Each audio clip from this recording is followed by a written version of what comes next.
ಭವಿಷ್ಯವನ್ನ ನೀಡಲಿ ಎನ್ನುವ ಆಶಯದೊಂದಿಗೆ ಸರ್ಕಾರವು ಶಾಲೆಗಳಲ್ಲಿ ದ್ವಿಭಾಷಾ ಬೋಧನೆಯನ್ನ ಈ ವರ್ಷ ಪ್ರಾರಂಭಿಸ್ತಾ ಇದೆ.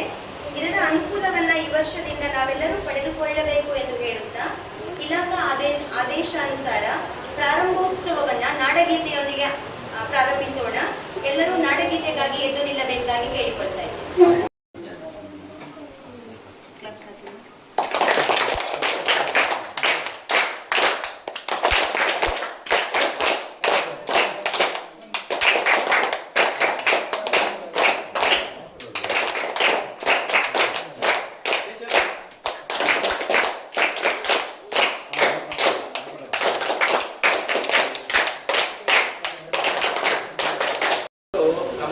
ದಾನಿಗಳು ಅದಕ್ಕಿಂತ ಮುಖ್ಯವಾಗಿ ನಮ್ಮ ಅಧ್ಯಾಪಕರು ಬಹಳ ಶ್ರಮ ಪಟ್ಟಿದ್ದಾರೆ. ಯಾಕಂದರೆ ಒಬ್ಬರು ಗೌರವ ಶಿಕ್ಷಕಿಗೆ ಅವರ ಕೈಯಿಂದ ದುಡ್ಡು ಕೊಡ್ತಾ ಇದ್ದಾರೆ. ಇದು ಯಾವ ಶಾಲೆಯಲ್ಲಿ ಇರಲಿಕ್ಕಿಲ್ಲ ಲೆಕ್ಕ.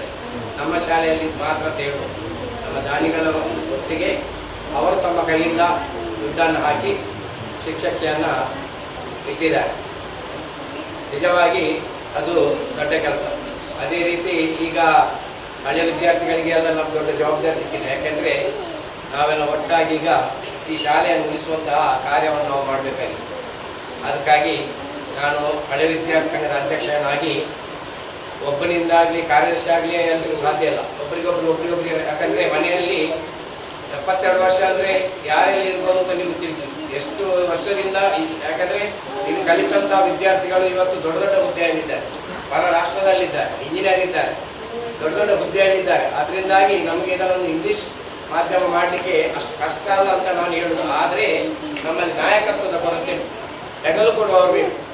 ಹೆಗಲು ಕೊಟ್ಟರೆ ಖಂಡಿತ ನಮ್ಮ ಊರಲ್ಲಿ ಯಾವುದು ಆಗದ್ದು ಇಲ್ಲ ಅಂತ ಇಲ್ಲ. ಯಾಕಂದರೆ ನಮ್ಮ ಭಜನಾ ಮಂದಿರ ಕೂಡ ಹಾಗೆ ಒಂದು 60-70 ಲಕ್ಷ ಮಾಡಿ ಅನಂತರ ಭಾರಿ ವ್ಯತ್ಯಿತ್ತು ನಮಗೆ. ಈ ಒಂದು ಕಾರ್ಯಕ್ರಮ ಮಾಡಬೇಕೆಂದರೆ ಒಂದು ಸಭಾಂಗಣ ಆಗಬೇಕು ಅಂತ. ಆ ಸಭಾಂಗಣಕ್ಕಾಗಿ ನಾವೆಲ್ಲ ಸೇರಿಕೊಂಡು ಎರಡು ಸಾರಿ ಮುಂಬೈಗೆ ಹೋಗಿ ಕಷ್ಟಪಟ್ಟರೆ ಎಲ್ಲ ಆಗ್ತದೆ. ಆ ದಾನಿಯಿಂದಾಗಿ ಇವತ್ತು ಸುಸಜ್ಜಿತವಾಗಿ ಕಾರ್ಯಕ್ರಮ ಆಗ್ತಾ ಉಂಟು. ಯಾಕಂದರೆ ನಾವು ದುಡಿಬೇಕು.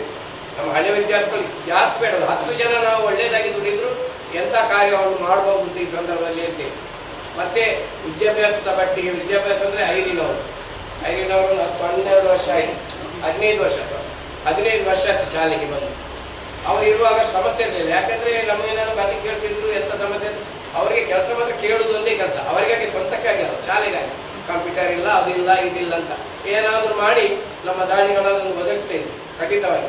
ಅವರನ್ನು ಈ ಸಮಯದಲ್ಲಿ ಅವರಿಗೆ ಚಪ್ಪಾಳೆ ಮುಖಾಂತರ ನಾವು ಅವರಿಗೆ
ಅಕ್ಷರವನ್ನು ನೀವು ಕೆತ್ತಿದಾಗ ನೀವು ಮುಂದೆ ಒಂದು ಹೆಜ್ಜೆ ಮುಂದಕ್ಕೆ ಹೋಗ್ತೀರಿ. ಒಂದು ಮುಂದೆ ಈ ಊರಿನ ಹೆಸರನ್ನು ಎತ್ತರಕ್ಕೆ ಕೊಂಡೋಗ್ಬೇಕು, ಎತ್ತರದ ಪಥದಲ್ಲಿ ನೀವು ನಿಲ್ಬೇಕು. ಯಾಕಂದ್ರೆ ಮುಂದಿನ ಜೀವನದಲ್ಲಿ ನೀವಿರು. ಇವಾಗ 1ನೇ ಮೆಟ್ಟಿಲಲ್ಲಿ ಇದ್ದೀರಾ ಅಥವಾ 2ನೇ ಮೆಟ್ಟಿಲಲ್ಲಿ ಇದ್ದೀರಾ. ಈ ಭವ್ಯ ದೇಗುಲದಲ್ಲಿ ನೀವೊಂದು ಕಲ್ಲು, ಈ ಕಲ್ಲು ಕೆತ್ತಿ ಚೆನ್ನಾಗಿ ಮಾಡಿ ಪಂಚಾಂಗವೋ ಅಥವಾ ಮೆಟ್ಟಲೋ ಅಥವಾ ಗೋಡೆಯೋ ಅಥವಾ ಮೇಲ್ಛಾವಣಿಯೋ ಕೂರಿಸಿಕೊಂಡು ಅದರೊಳಗೆ ಒಂದು ಪ್ರತಿಷ್ಠಾಪನೆ ಮಾಡ್ತೀವಿ ಮೂರ್ತಿ ಆಗ್ತದೆ. ಆ ಮೂರ್ತಿಗಳು ನೀವಾಗಬೇಕು. ಆ ಮೂರ್ತಿಗಳು ಆಗ್ಬೇಕಾದ್ರೆ ನಿಮ್ಮ ಕೈಗೆ ಕೊಟ್ಟಿದ್ದಾರೆ ಕೆಲಸ. 7ನೇ ತರಗತಿವರೆಗಿನ ವಿದ್ಯಾರ್ಥಿಗಳಿಗೆ ಎಲ್ಲರಿಗೂ ಹೇಳುವುದು, ನಿಮ್ಮ ಕೈಗೆ ಒಂದು ಕೆಲಸ ಕೊಟ್ಟಿದ್ದಾರೆ. ಆ ಪುಸ್ತಕದಲ್ಲಿ ಚೆನ್ನಾಗಿ ಅಕ್ಷರವನ್ನು ಬರೆದು ದಿನನಿತ್ಯದ ನಿಮ್ಮ ಶಾಲೆಯಲ್ಲಿ ಕಲಿಸಿದಂತಹ